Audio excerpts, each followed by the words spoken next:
my mind constantly feeding anxiety and all these things I'm worried about and analyzing and being critical and negative of. And it wasn't a pleasant time mentally anymore. And I was out jogging one day and this thought popped in my mind of like, oh, that's something you could be grateful for. I think I saw Bluebird or something like that. And it's like, oh, that's something you could be grateful for. And I'm going on the jog. There's another thing. Yeah, that's something you could be grateful for. That's something you could be grateful for. Till I had to stop and like write these things down. And I'm like, hey, something is changing in my mind, because now instead of critical, negative, and anxiety, this time period is shifting to gratitude and positivity. The Grateful Podcast with Jack Wagoner presents. Subscribe. Welcome back to The Grateful Podcast, where we explore the duality of gratitude and ambition, the idea that we can chase a better future by building on the things that we're grateful for right now.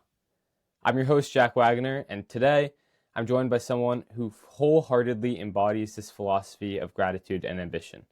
Our guest, David Lorimer, is at the forefront of the gratitude movement on social media, running the Today I Am Grateful account that has amassed over 400,000 total followers on social media, although he didn't start it for that reason.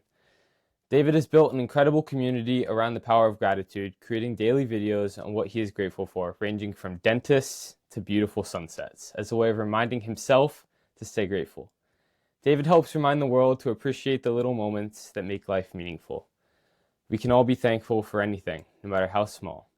In a world that often pushes us to focus on what's next, David helps us slow down and recognize what we already have. David, welcome to the show. Thank you, Jack. I'm really glad to be here. I'm really happy to have you on. So my first question for you revolves around the fact that there's a really popular movement of fostering personal growth through hatred and rejection of one's current circumstances. Your whole online persona is the absolute antithesis of this idea. You preach that we should be grateful for what we have right now, rejecting the idea that happiness is on the other side of forcing ourselves through pain. Could you explain to me the contrast between these two philosophies and why you believe that gratitude is the best path to fulfillment? Absolutely. And I just want to say that is one of the greatest compliments I feel like I could receive, because you're absolutely right. I am 100% the antithesis of this movement. Yeah, it's super, super popular right now to gripe and complain about everything. And that your personal growth is through this negative approach to everything. I do not find that actually works well. What I find is you end up with a lot of people who are negative, and their physical body, and especially their mind, starts exhibiting all of the scientifically proven negative effects that come from this type of constant negative approach to life. And what happens is you end up with a negative spiral that your life will, not everybody, but a lot of people's lives will actually tend to get worse while they are adopting that philosophy, which only gives them more negative things to talk about. I, on the other hand, believe that if you have a positive mindset and a positive approach to life, and you are grateful for everything that is there. I'm not saying you're grateful for every single thing that happens to you, but in everything, there's something to be grateful for, and you can shift your focus to a positive mindset. And I believe that creates a snowball of success instead of a snowball of negativity. You build positive on positive on positive. And my own story reflects that, but I've seen it in so many people along the way. Discouragement causes people to quit, and encouragement motivates people to move forward. So yes, I believe that these two things are very antithetical, and I do get some flack because of my position, because, it's popular to complain about my income. It's popular to complain about the rent in my local area. It's popular to complain about politics. It's popular to complain about religion and all of those things. But in all reality, what is that changing? Is it doing anything, or is it just a perspective? And you'll enjoy life a whole lot more when you intentionally look for things in your life that are good than spending all your time looking for things in life that are not good. I love that. Yeah, when you frame your perspective to look for the good, you're going to find more good. You're going to find more to be grateful for. Um, I think one problem that I'm a not as big as you, but I try to preach gratefulness in my daily life and to the people around me as well. And something I hear a lot is what you're saying sounds so simple, just be grateful right now, but for so many people, it's really hard. It feels really complicated. Um, so how do you systematically approach becoming grateful for what you have? Yeah, you've nailed it. And I don't beat around the bush on that when I'm working with people on this. It's hard, especially if it's not something that's built into your personality naturally. It's very hard. And I'll give you just a little bit of my story. Naturally, I'm an optimist. I have been my whole life. And so it's easy for me to see the good in life. And a lot of people have said, well, that's a gift that you have, and I just don't have that gift. Except that when I started the Today I Am Grateful channels on social media, that was not where I was. I was in a very bad place in life. I was in a mental health struggle dealing with anxiety, like controlling anxiety, and a critical and analytical spirit. And I had very, very much gone downhill. There's a whole story there, but I was not in a good place. And a friend of mine challenged me to start listing the things I was grateful for in life, which for somebody to challenge me on that really hit, because naturally that was something that I just did. I had never had to make it a discipline in my life. I'd never had to make it a practice before. And here all of a sudden, like, all of that has left me. And so I was going to start back and do it. And this is like a core tenet of my message has been. So when I started, all of the gratitude instructions, like I knew about gratitude journaling, it's a thing. And so I was doing that, and every single one of them is like, you live to list 3 things you're grateful for today. And then ideally as specific as possible, because that has the best, neurological response. There's scientific studies on this. This is what you're supposed to do. And if you can do it for at least 17 minutes, it starts to have all these other positive effects on your brain and your body. And like, I couldn't handle it.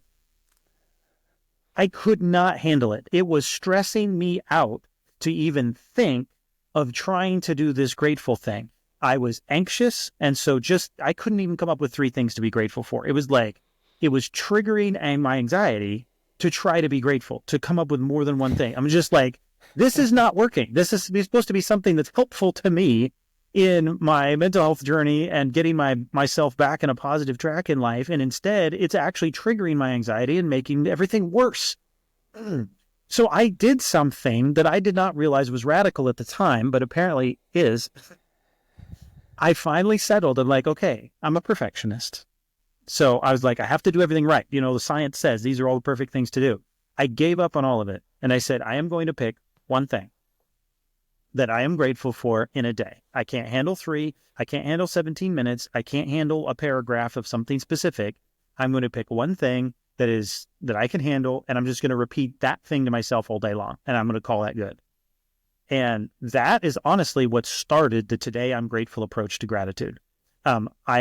It completely goes against all the other standard ways of doing things, but mine is one thing, something simple, get your focus where it needs to be, because everybody can handle one simple thing. So that's where I was. I started because I literally couldn't handle it. I could not do all this other stuff.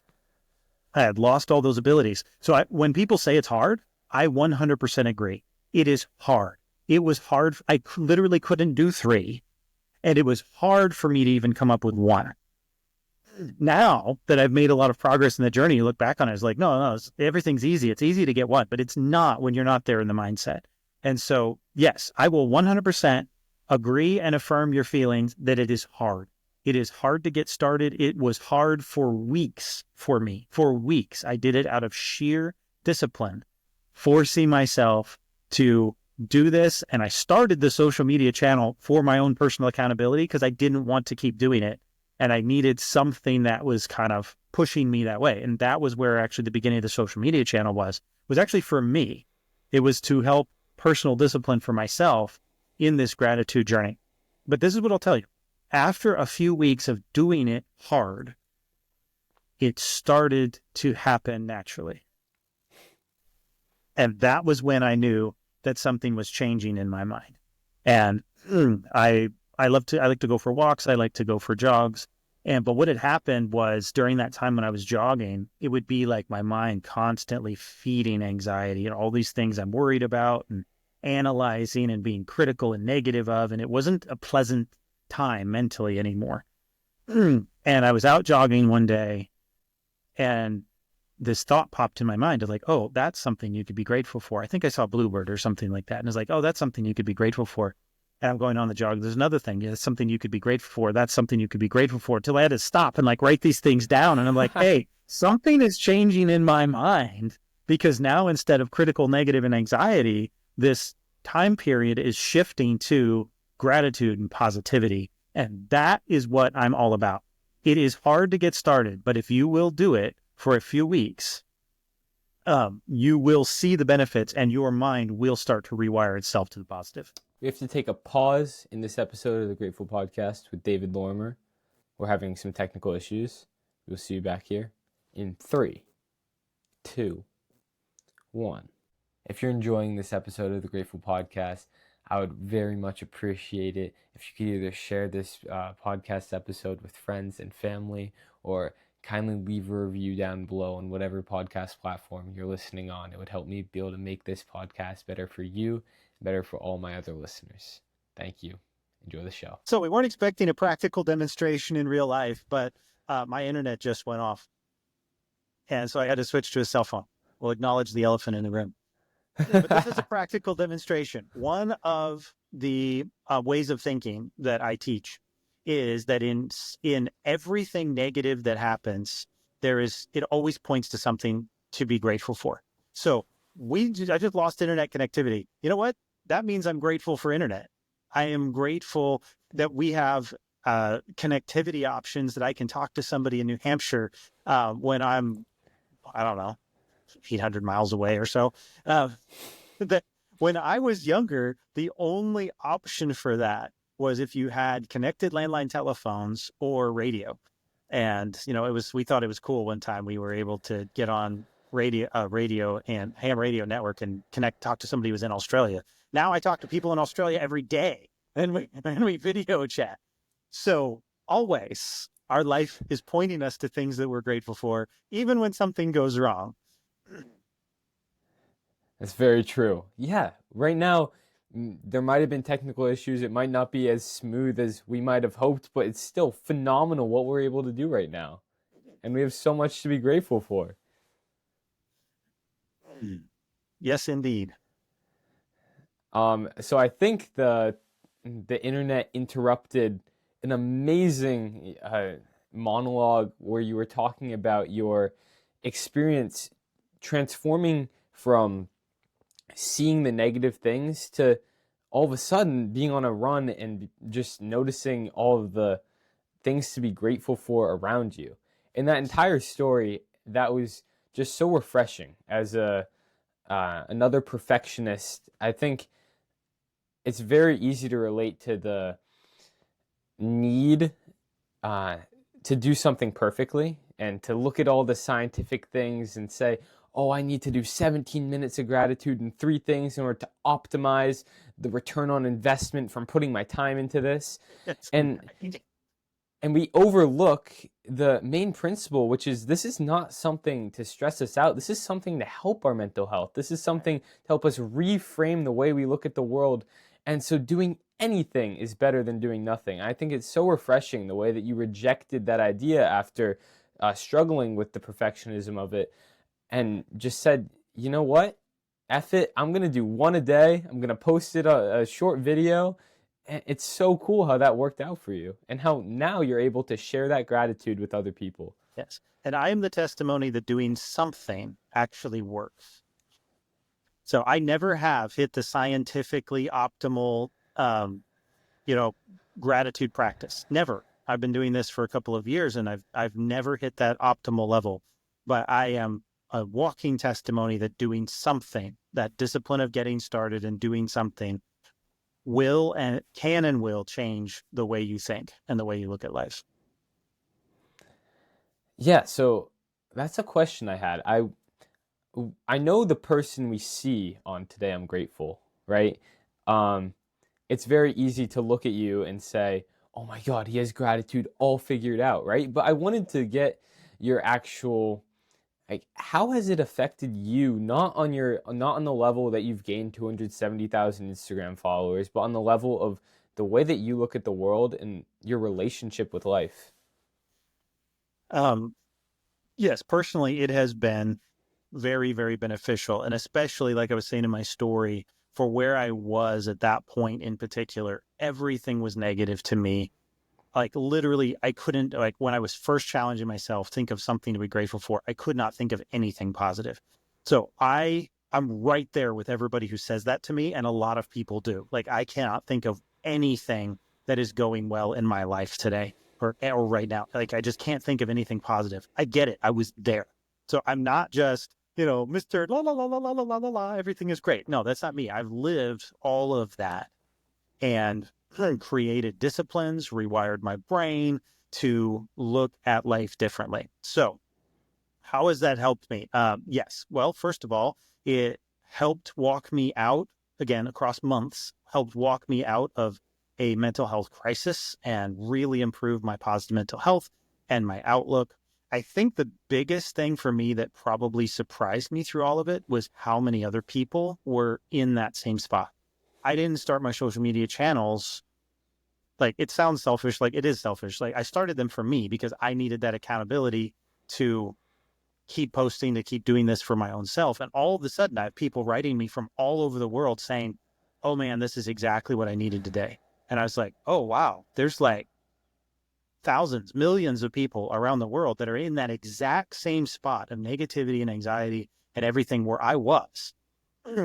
And they're probably wrestling with the same thing of like trying to do three things or whatever. And then here's this crazy guy on Instagram that just gets on and he's like, says one thing, like, "I'm grateful for trees." And you're like, "Oh yeah, I got a tree. I can be grateful for that." It's like, that's actually what connected. Not that it's like the world's most biggest message. No, we've known this for a long time, but the simple approach when everything is hard. I've got one. I haven't even posted this yet, so we'll give this a preview. Like one that I have is like, I am grateful for a rock.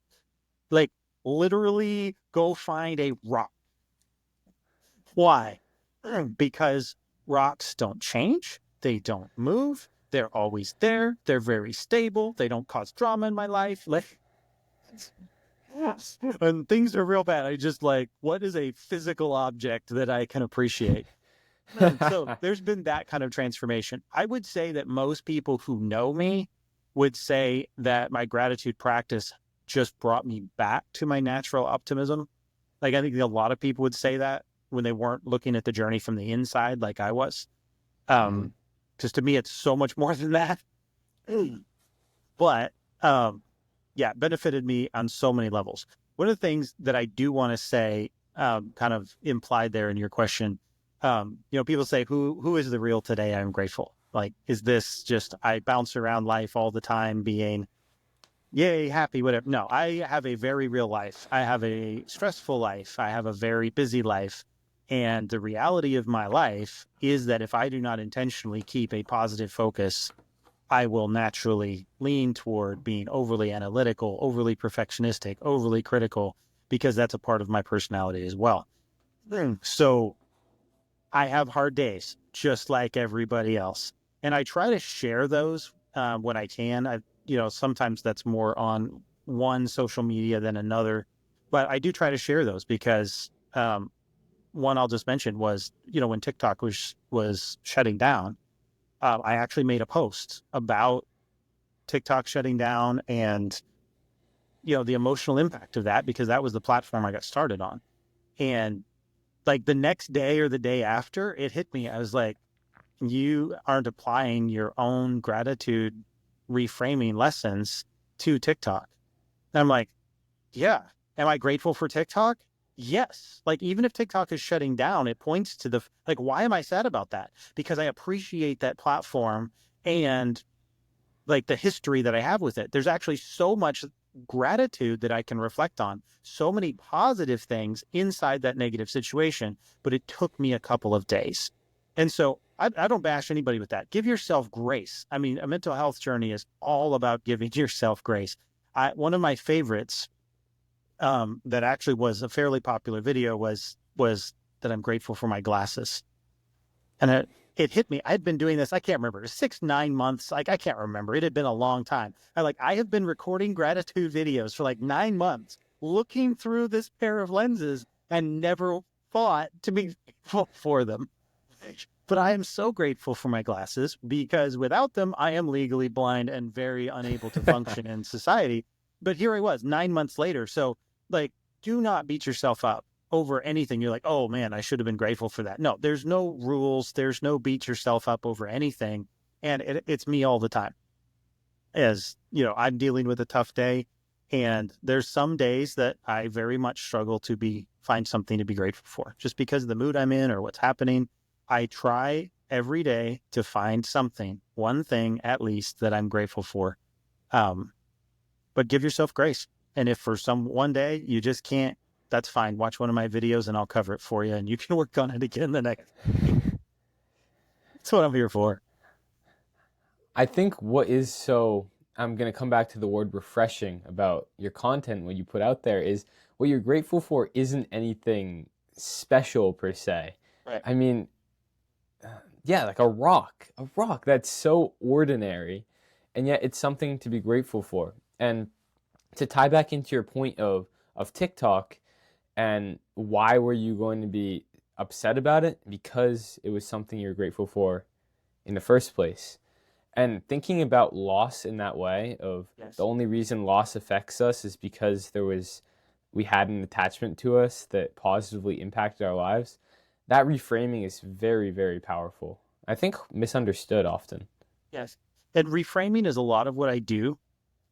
We talk about gratitude, but really a lot of what I do is reframing and perspective shift. And again, I just want to clarify with all of this. I've had some people, a few, that are like, oh no, toxic positivity. Okay, like I love that that's even a thing. Like, I just love that. And that we're actually more willing to be critical of toxic positivity than we are toxic negativity. Like, we're so used to negativity that like we're going to be negative about positivity. Like, I just love that. But That was my next question. That's so funny you brought that up. That's awesome. but one of the things that I want to make very clear is all emotions are valid. And so I am doing a channel specifically focused on gratitude. But if you do a one-on-one session with me, it is not going to be, I don't want to hear anything negative from you today because this is all focused on positivity and blah, blah, blah, blah, blah. And we're just going to reframe everything. No. Grief is real. Loss is real. Anxiety is real. Depression is real. All of these things are real. I'm not denying their existence in my approach to life. I am simply saying, you recognize this set of emotions already. There's more. And that's my thing, is broaden this. Like, my grandmother died while I was in my negative mental health condition once she was actually one of the first things I wrote in my gratitude journal was, I am grateful for my grandma. So this was all happening. It didn't throw me into it. I was already in this negative mental health state. And then this happened. And I was very close to her. It was a difficult time in my life. In no way am I going to say I should not have felt hurt, pain, and sadness over her loss. Oh, yes, absolutely. You're not healthy if you don't feel those negative emotions. But at the same time, when I broaden my perspective, I'm so grateful. Like, I become overwhelmed with this feeling that, like, that's my grandma. That amazing person that I love so much is my grandma, and I got to know her for all of these years of my life. And I have so much to look back and be grateful for in spite of the loss, during the loss, while I'm still feeling the grief, while I'm still feeling the pain. I can also, just expand it, I can also be grateful for those things. And that has been just a radical transformation. Everything that makes you angry points to something you're grateful for. Everything that frustrates you points to something you're grateful for. Every single thing that makes you sad points you to something you're grateful for. And we've got people going around that are angry, frustrated, and sad and cannot come up with anything they're grateful for. Well, tell me what you're mad about, and I'll tell you what you're grateful for. Hands down. Wow, that's powerful.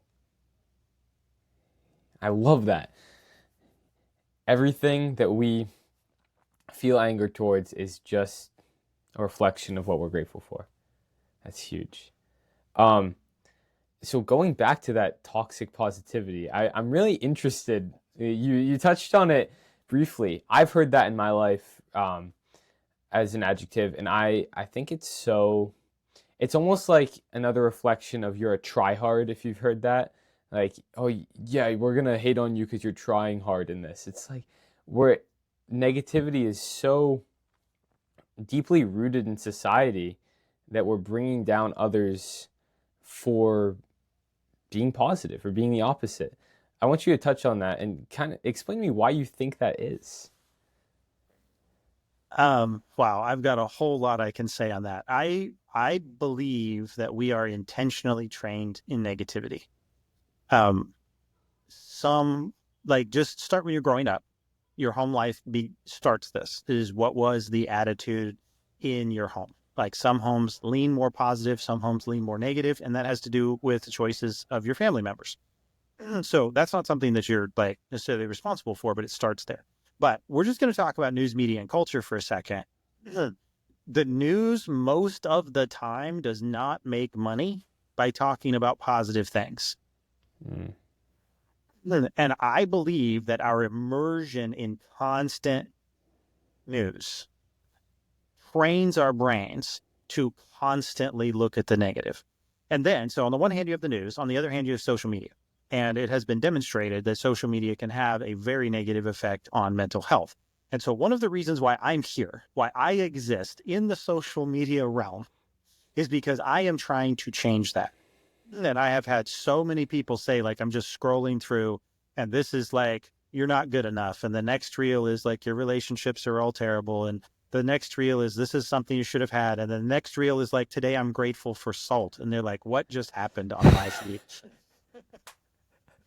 And that's not an accident. Like, that is part of my mission on social media, is to be here to make this a more positive place. We can all sit around and say, oh no, it's terrible, it's negative, and we should, it's a bad thing. Like, or we can get in there and change it. And I'm here to get in there and change it.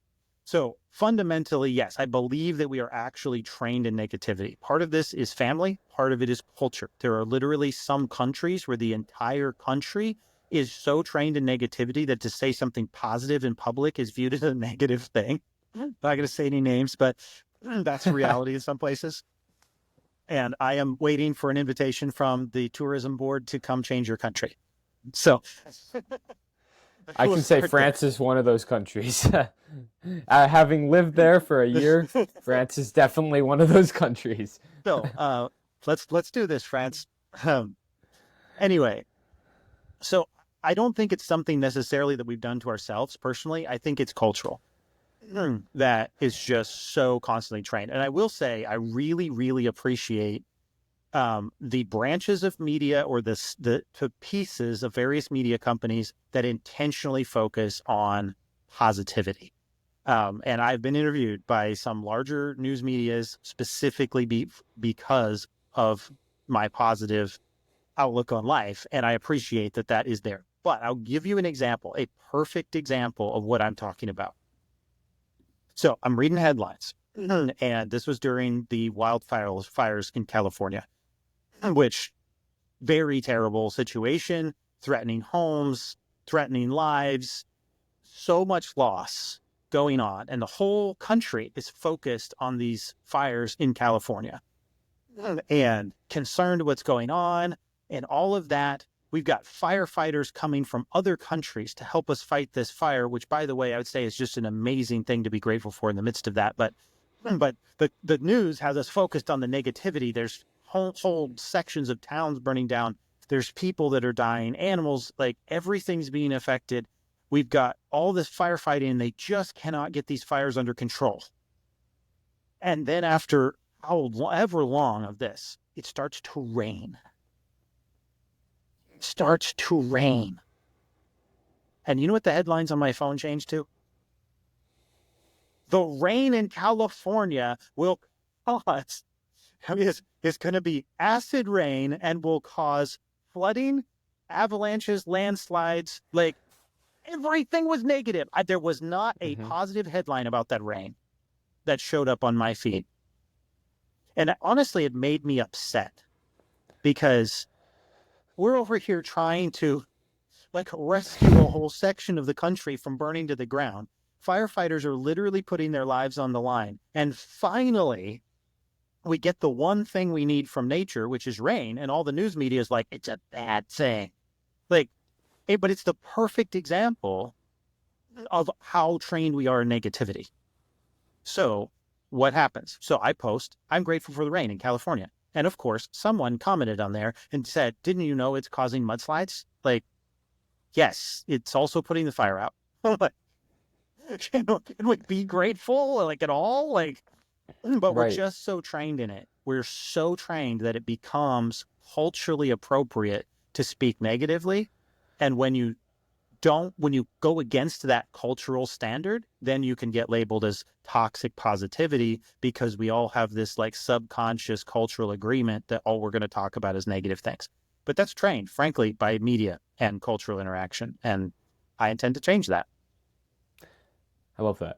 I see this idea that if something, no matter how good it is, no matter how much good it does, if it has any negative consequences, it seems controversial to speak well about it. And so, like the rain in that situation, it was doing an overall net good thing, but there were some bad consequences. So to a lot of people, that makes it an inherently bad thing. And I think that's a really twisted way of looking at the world. It is. Say, yeah, go ahead. I would say, here's something that I think is so important with that, because that is so ingrained of us as people. People believe that about their own lives. And I've talked with a number of people that is why they cannot be a positive person. They are so trained that if there's anything negative happening, you cannot say anything positive about it. So this is a good example. So one person gets a raise at work, significant raise, and all he can focus on is his taxes that went up. But that's it. And he couldn't be happy about the raise because this negative thing is happening over here. And we are so trained in that. And I'm not criticizing anybody who's trapped in that, because it's our responsibility to grow out of it, but it's not necessarily your fault that you got there. But part of what I'm here to do is to change that, change that focus so that you're always looking for the good that's happening and talking about that instead of the bad that's happening. Almost every single thing that happens in life has both a good and a negative side to it. We talk about this in relationships. Some people have had enough broken relationships that they fear to ever love again. Well, what is that? Well, every single relationship that you're in carries with it this risk, a more significant risk of loss. And so if you want to avoid the negative, then you have to avoid the positive too. And so we just kind of do this in our life. But that's true. Everything. You get a brand new car. You want a brand new car in a game show, Jack. This is just, what's your ideal car here? Let's make it a good one. Give me a red Ferrari. You've got a red Ferrari. You ready for that? This is so cool. You won this. You're super excited, right? You got a red Ferrari. I'm hyped. Okay, I'm really glad, because now you have income tax that you have to pay on that red Ferrari, and you probably can't afford it. By the way, the insurance that you're also now required to have on that car is going to be really significant. And because of your age and the fact that it's the color red, that insurance is going to be really high. You see what I'm doing? Yes. Yeah. But we do it. In the meantime, I've got another friend down the road who's driving a 1985 Oldsmobile that is just, whatever. but he can be grateful that his car gets him from point A to point B, whether it's new or not. And so everything, even a brand new red Ferrari that you win on a game show, there's negative things that come along with that. And it's simply up to you what you're going to focus on and choose. And I am encouraging everybody to look for the good in everything, for the positive. What's the thing that you can be grateful for in spite of it? And I'll be clear, because I'm often misunderstood on this point. They say, so you're saying I have to be grateful for this car accident that I was just in? No, I am not. You are not grateful for everything. You're grateful in everything. Big difference. You're not grateful for the car accident, but if you're talking to me, you can be grateful that you survived the car accident. So that's the difference. And often it's actually the complete opposite. So if I say, let's say I lost my wallet and I'm disappointed, frustrated, sad. What does that frustration point to that I'm grateful for? Let's see here. I'm grateful for that I have some money. Now, I've lost that, and I've had people talk to me about that. It's like, but how can you be grateful for the money? You don't have it anymore. Right. I don't have that anymore. And the fact that I feel sad about that means I was grateful that I had it, which means then, in principle, I am grateful when I have money. Financial stability is the next level. So I am grateful for financial stability. Whether I have it right now or not does not determine whether or not I'm grateful for it. As a matter of fact, things that we're grateful for that we don't have is what results in frustration and sadness. But that's kind of a difficult thing for people to click, because I think maybe we talked about this some before the show, but one of the struggles that I'm helping people work through is that struggle of, well, I don't have this, and so I can't be grateful for it. Or I haven't yet achieved what I want to achieve. Therefore, I'm not grateful. I'll be grateful when I get there. And that goes back to this balance of gratitude and ambition that we've been discussing, because why can't you be grateful for what you have now and also trying to achieve the next level at the same time? And that's my argument in life. But I've talked to so many people. They're like, well, I don't have the salary I want to have, so I can't be grateful for my salary. Like it's a rule. And there's so many people that struggle with this. This is so real. And I am blowing that rule out of the water. That is not a thing. You can be grateful for literally anything at any time, even if it's not where you want it to be yet. And frankly, I think it helps you get there. How does it help you get there? So I am not a deep researcher on this subject yet. But keyword, I have found it amazing as I've begun learning in this gratitude journey, that a number of very wealthy people are also promoting gratitude as a means of personal growth and success. It does something different to your mindset that makes you more likely to be a winner. So I can't say the majority, but it seems that a very large number of highly successful people have made gratitude practice a part of their life and claim that it is part of the basis and support for their success. So I'm claiming that at my level, and other people are claiming that at their level. And I think that it really is true and really is the case. So let's say, we'll just take that salary thing as an example. So let's say I'm working a job. I've got X salary. I really feel like I deserve Y salary. That's $10,000 higher than I've got now. And so at my job, I am going around, and every time I see a higher paid employee than me, it frustrates me and makes me a little bit ticked. And maybe I actually do deserve that position and somebody else got promoted and I didn't, and whatever that is, but I'm ticked and frustrated. Now, on the one hand, does that drive me to success? It can. And, people will say, use that motivation to step up. But if your attitude is always frustrated and negative, what's your attitude about the company you work for? Oh, wait, it's negative. What's the attitude about your coworkers? Well, if they're making more money than you are, it's negative. If they're making the same amount of money as you are, you probably get together in the lunchroom and gripe about your salaries. So that's negative too. And you're working in this negative environment that you've created for yourself. And you're negative about your company. And somehow that's supposed to lead to success and promotion.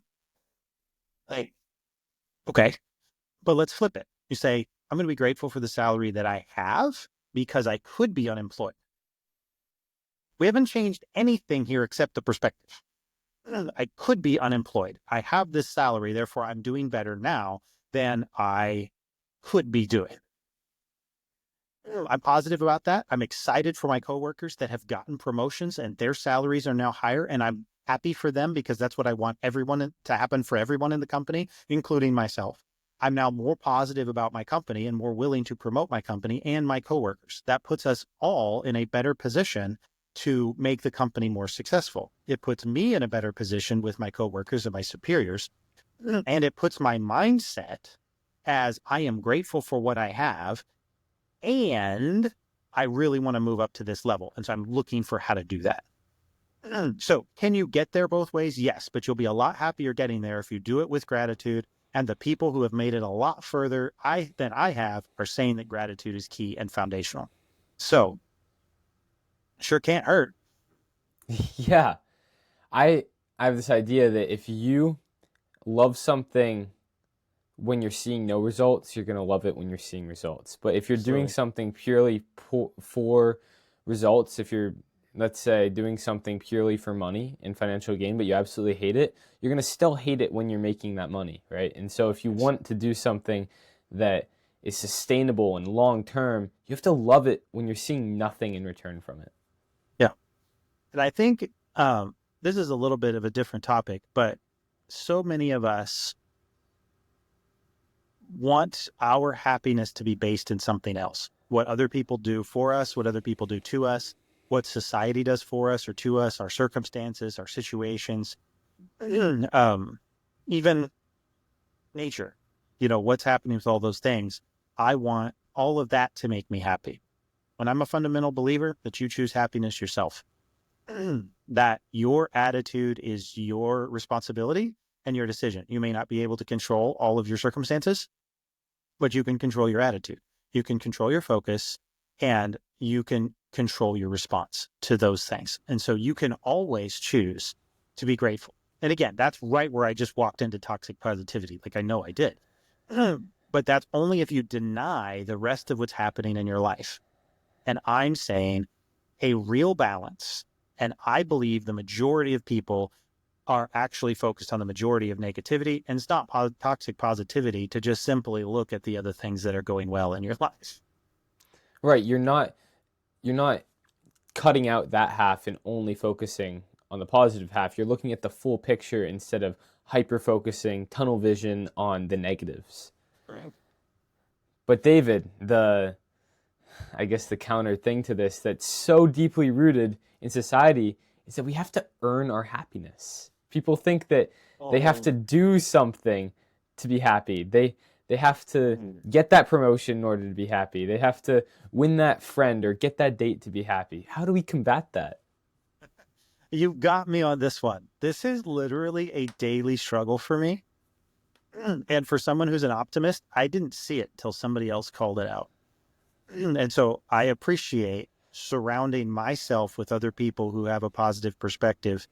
And I do that on social media. I follow a lot of other positive creators, and a lot of them are helping me learn and call me out. But this is a good one. I discovered a year or two ago that I have this belief about my to-do list. I am a very task-oriented person. My natural tendency as a person is to write my to-do list. And if it is not done by the end of the day, I didn't have a good day. And I struggle with that because I also realized I do this to-do list thing, and like I'll do something fun after I have completed this to-do list. Like I am earning my opportunity for fun. I'm earning my opportunity for a positive outlook on my life. I definitely struggle with this. And somebody challenged me. I can't remember who it was. It was a creator on Instagram. And they challenged and said, why do you keep a to-do list instead of a got done list? Mm. Oh, because this is my message. This is what I'm trying to teach people in other areas of life. And here I am at work doing the exact same thing. I accomplished this list is the positive focus. The to-do list, depending on your attitude toward it, mine is a negative thing. I enjoy crossing the things off. But if I got 10 things done and I had 12 on my list, I'm still frustrated. If I had a blank list over here of things I got accomplished and I got 10 things on there in a day, I'd be ecstatic. The difference is just my perspective and how I'm writing my lists. So broadening that to our whole life, I think that there's a lot of perspective shifts that have to happen. And so the idea of earning our happiness is kind of a broad one. For different people, it shows up in different ways. It's manifested in different areas. And so I think honestly, a lot of that comes down to conversations with friends, a therapist, a counselor, a one-on-one session to kind of talk through those and help people see those areas because we just don't see them. Like I said, I didn't even see it in me, to where we have those subconscious beliefs that are controlling and determining our outlook on life. But that is certainly one. Do you have to earn your happiness? Well, see, that goes back to a belief of, am I worthy of happiness? Should I be happy? And there's so much more behind that. I am a fundamental believer that you should be happy. Everyone should be happy and can be happy in their circumstances in life. I have visited poverty, and I don't mean U.S. poverty. I mean third world country poverty. People who were living in shacks that were made of scraps of wood and cardboard. And I was blown away that these people were happy. Like shockingly happy. Like never even mentioned their life condition as a negative thing happy. And I'm like, I don't get it. And they're over there like, I have a tin roof. I'm like, but I'm so trained in this. Like, you're elated that you have a tin roof because your friends have cardboard roofs or wooden roofs, or some people don't have roofs at all or houses at all. And it broadened my mindset that happiness is a perspective. It's not a situation in life. It is a perspective. Would your average person be happy in that type of an environment? No. But they are, which means you can be in that type of an environment, which again comes back to happiness as a choice, but it comes to a belief about yourself. You have to be kind to yourself. You have to give yourself grace, and you do have to have some sort of belief that you are worthy of a good life and that you are worthy of being happy. And I don't mean worthy. Again, we go right back to that means you have to earn it. Like you have to become worthy. No, like you can be happy just because you want to be happy. And part of the reason why I put in effort in gratitude and in making a positive change in my life is because, frankly, I don't enjoy being unhappy. I don't enjoy being negative. I don't like it. Some people do. Some people genuinely enjoy it. I do not. So I don't want to sit around and just be in this of a negative and depressing life because I don't enjoy living that way. And again, I'm not saying that everybody who's there enjoys that. Like there are legitimate mental health conditions that put you there and you can't seem to find your way out. And I'll just throw this in here as a disclaimer. I am not saying that if you just start a gratitude practice, it will solve all of your mental health issues. I am not saying that. This is one of the tools, one of the broad range of tools that you use for mental health. And I am an advocate for counseling and for therapy and for getting a partner, somebody in your life that will help you do what needs done to get out of your mental health crisis situation. I'm a fundamental believer that everyone can and everyone should. And, you know, one of my wishes in life would be that we would have that access and availability for everyone. But do not hear that if you're just grateful, it will solve all your problems. Gratitude was definitely one of the things that made a positive change for me. But it was one of about a dozen items that I implemented all at the same time. Mm. So, I mean, I can expand into that later in a different context, but anyway, gratitude is a really great thing, but please don't hear me say that it's only gratitude. It's all about gratitude. Or if you're not feeling positive about your life right now, it's all your fault. That's not what I'm saying. Um, but I am saying that there is happiness available. You can be happy, and there's a path to get there. And I want to encourage you to move that direction and start on that path. Right. It's not someone's fault that they're in a bad place, but that doesn't mean that they don't have a choice or an opportunity to help get themselves out of that. Right. Uh-huh. There are tools available, and you can start making progress today to improve your life. So, do you have any clients or people that have reached out to you that have real victim mindsets and struggle to understand that they have the ability to make this change in their life, that through simple habits? Yeah. Yes. And so, how do you help these There's people? I am not a mental health counselor. Right. I will be Yeah. very clear on that. I am not a licensed professional in that area. I am a friend that has some personal experience in this area that I can help people with. So honestly, the first thing I do is refer people to professional mental health specialists. And Mm-hmm. that is a recommendation that I would certainly have for someone who is trapped and legitimately is trapped in that type of a struggle. I've talked to people and it just breaks my heart. I've talked to people and they're like, yeah, I've been in severe depression for years. I'm going, oh, please do something about that. Do not live there. That's a terrible place to live. To be there for months happens to everybody. To be there for years just hurts me because I don't want anybody to live that way.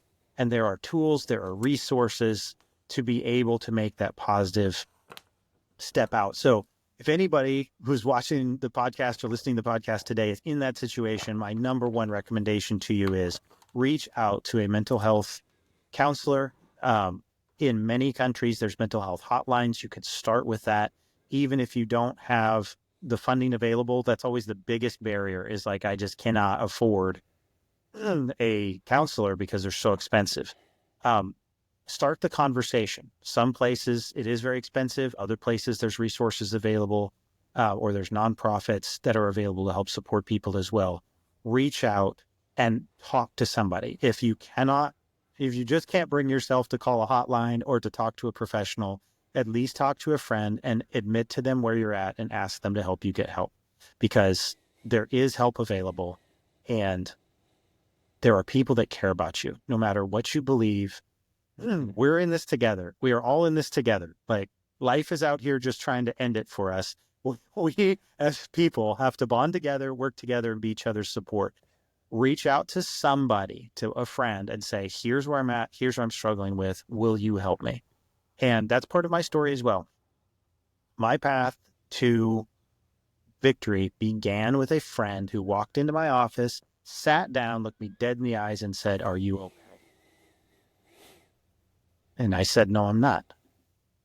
But they noticed and they said something. I hadn't reached out to anybody. I hadn't spoken. I was trying to fight it on my own. And that pairing with another person was what I needed to be able to start moving in the right direction. So reach out. Yeah. Ask for help. Yeah. Um, that leads me into a question, which is, I mean, we've talked about all the benefits that gratitude can have on an individual life. I think one of the things that just honestly makes me so excited is thinking about the impact that gratitude could have on a societal or a cultural level. Um, if like you have 270,000 people that follow you, that's on Instagram alone. That's 270,000 people that are becoming more grateful. How do you see gratitude and positive mindsets and a shift towards that changing the world? This is one of my missions. Let's do it. Let's change the world with a positive mindset. Um, I didn't realize how significant this really was until I started talking to so many people from other countries. And I could get attacked on this one, but it depends on what country you're in. And there's actually a World Happiness Index that Mm-hmm. ranks countries by happiness level every year. And this is interesting. But I have had people from other countries that have said Americans are naturally more positive and more happy people. Yeah.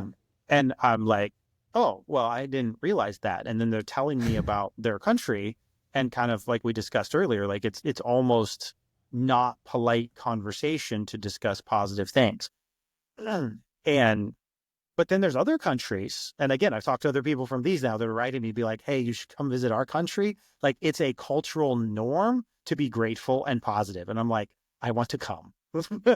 Like, I want to come. Let's do this. Let's have a Today I'm Grateful tour of various countries. Some of them are going to be to highlight how this country builds gratitude and positivity into their actual culture. And other ones of these gratitude tours are going to be like literally combating this societal attitude that you only talk about negative things in public.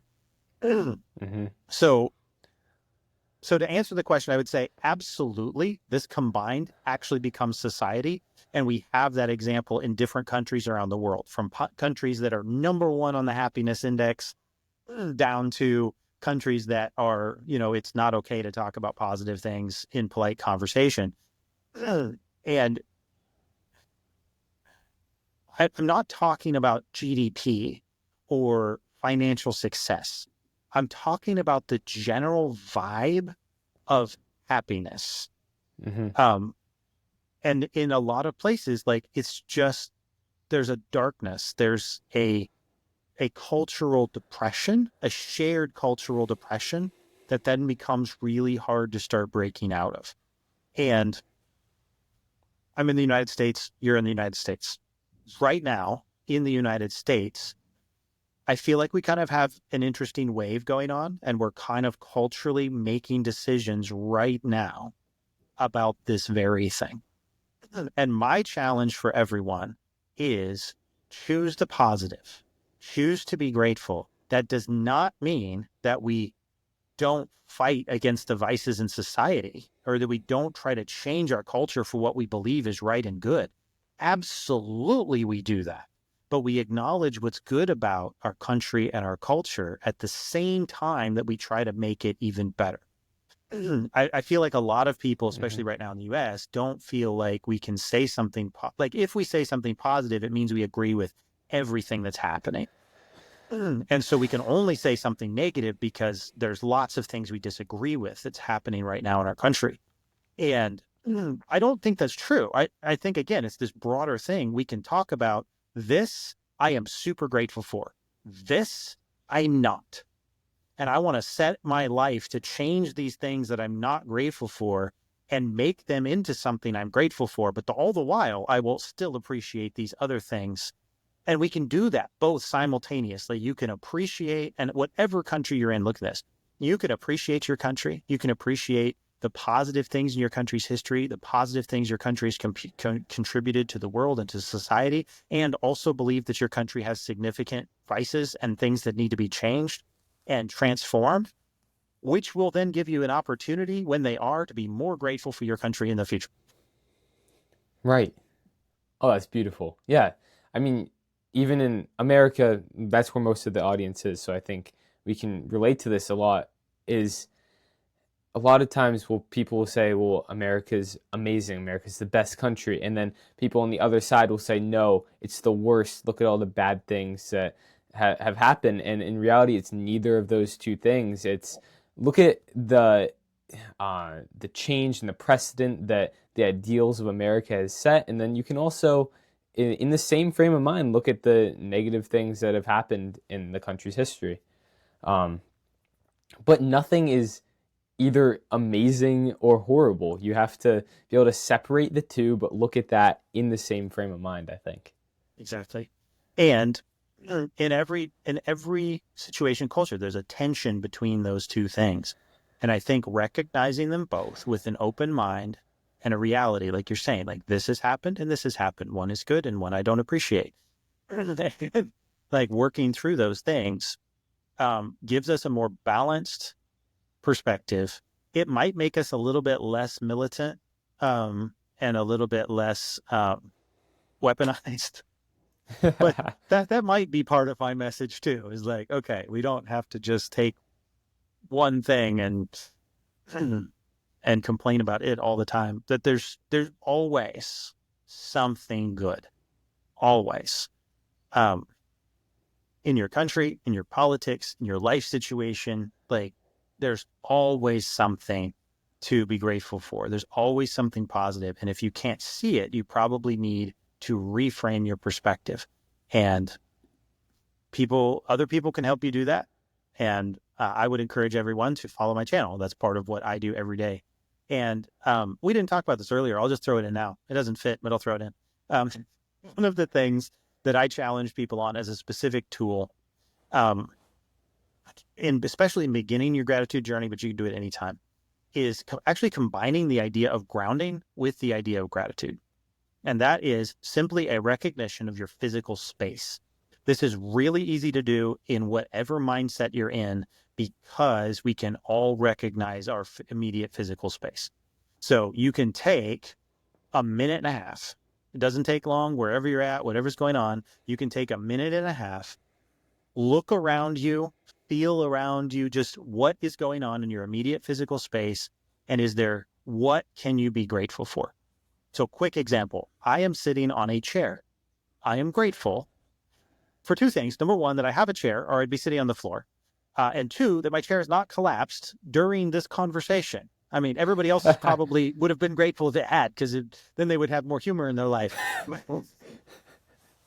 So we're talking an electronic device. I'm grateful for that. There's a desk in front of me. I'm grateful that I have a desk. I have an ink pen sitting over here. I'm really grateful that I have an ink pen. I'm in a building with 4 walls and a roof, and it's freezing cold outside right now, and it's warm in here. So I'm grateful for the building. I'm grateful for the insulation. I'm grateful for the heat that's running in here. And just in a minute and a half, all of a sudden, you're just like, boom, boom, boom, boom, boom. I'm surrounded by things to be grateful for, just with recognition of your physical space. So this is a great exercise that I recommend for anybody. You can do it in any condition. You can do it when you're struggling. You can actually do it during a panic attack, because it's the exact same principles that you're using to get over a panic attack. You're just adding gratitude onto it. The majority of us surround ourselves by things we're grateful for, naturally, as humans. And so if you just start recognizing what's in your physical space, look around your room, you probably will find scores of things that you're grateful for just by that one simple exercise. I'm looking around right now, like, oh my gosh, I'm grateful for everything in here. It's amazing. I've never thought about that idea that we surround ourselves with what we're grateful for.